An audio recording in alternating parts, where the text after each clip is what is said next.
வங்கதேசத்தில் சர்ச்சைக்குரிய இடஒதுக்கீட்டுக்கு எதிராக தொடங்கிய போராட்டம் குறிப்பாக அந்த நாட்டில் வசிக்கும் மத சிறுபான்மையினருக்கு எதிராக அங்கே வசிக்கும் இந்துக்களுக்கு எதிரான வன்முறையாக மடைமாற்றம் செய்யப்பட்டுள்ளது. போராட்டம் என்பது போராட்டமாக இருக்கும் வரையில் எந்த ஒரு பிரச்சனையும் இல்லை.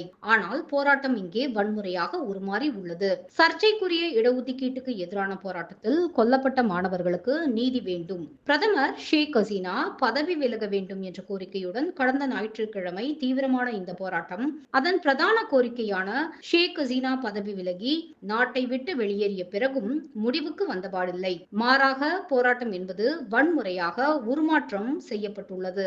ஷேக் ஹசீனா பதவி விலகிவிட்டார் என்ற செய்தி பரவத் தொடங்கியதுமே போராட்டக்காரர்களின் இலக்கானது வங்கதேசத்தில் உள்ள இந்துக்களை நோக்கி திரும்பியது.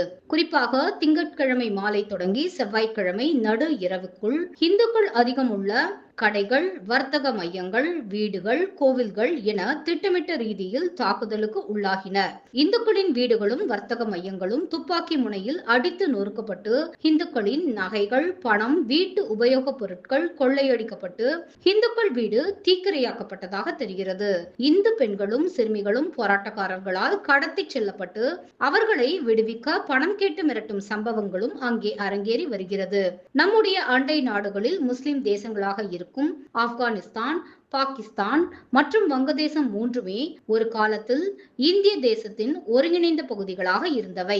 அப்போது ஆப்கானிஸ்தான், பாகிஸ்தான் மற்றும் வங்கதேசம் ஆகியவற்றில் முஸ்லிம்களோடு இந்துக்கள் பெரும் எண்ணிக்கையில் கலந்து வாழ்ந்து வந்தனர். ஆனால் இன்று பாகிஸ்தானில், ஆப்கானிஸ்தானில் கிட்டத்தட்ட இந்துக்களே இல்லை என்ற நிலை உருவாகிவிட்டது. பாகிஸ்தானில் சில லட்சம் இந்துக்கள் மட்டுமே எஞ்சியுள்ளனர். வங்கதேசத்தில் மட்டுமே 2.5 கோடிக்கும் அதிகமான இந்துக்கள் வசிக்கின்றனர். அந்த இந்துக்களை குறிவைத்து இப்போது அங்கே நடந்து வரும் திட்டமிட்ட ரீதியிலான இந்த வன்முறையை தடுக்க வேண்டிய இராணுவமும் போலீசும் போராட்டக்காரர்களின் நன்மதிப்பை பெறுவதற்காக எந்த நடவடிக்கையும் எடுக்காமல் வேடிக்கை மட்டுமே பார்த்து கொண்டு வருகிறது. வங்கதேசத்தில் தொடரும் வன்முறைகளால் இந்துக்கள் இல்லாத வங்கதேசம் என்ற ஒரு நிலை உருவாகிவிடுமோ என்று அங்குள்ள இந்து அமைப்புகள் அஞ்சுகின்றன. அப்படி ஒரு சூழ்நிலை உருவானால் அது இந்தியாவுக்கு தான் பேரிடராக முடியும். வங்கதேசத்தில் உள்ள இந்துக்கள் மீதான தாக்குதல் என்பது அந்த நாட்டு உள்நாட்டு விவகாரம் மட்டுமல்ல, அண்டை நாடான நம்முடைய பாதுகாப்பு மற்றும் பொருளாதாரம் சார்ந்த பிரச்சனையும் கூட.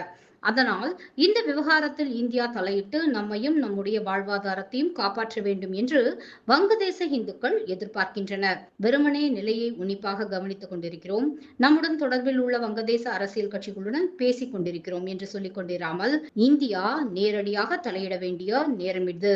வங்கதேசத்தில் தாக்கப்படும் இந்துக்களுக்கு ஆதரவாக ஐநா உள்ளிட்ட சர்வதேச அமைப்புகள், அமெரிக்கா உள்ளிட்ட உலக நாடுகள் ஒன்று சேர்ந்து குரல் கொடுக்க நாம் ஆவண செய்ய வேண்டும். உலக அரங்கில் நாம் தனித்து விடப்படுவோம் என்ற அச்சத்தை வங்கதேசத்துக்கு, குறிப்பாக இங்கு இனி ஆட்சிக்கு வரும் ஆட்சியாளர்களுக்கு ஏற்படுத்த வேண்டும். இந்த கடமையில் இருந்து இந்தியா பின்வாங்க கூடாது.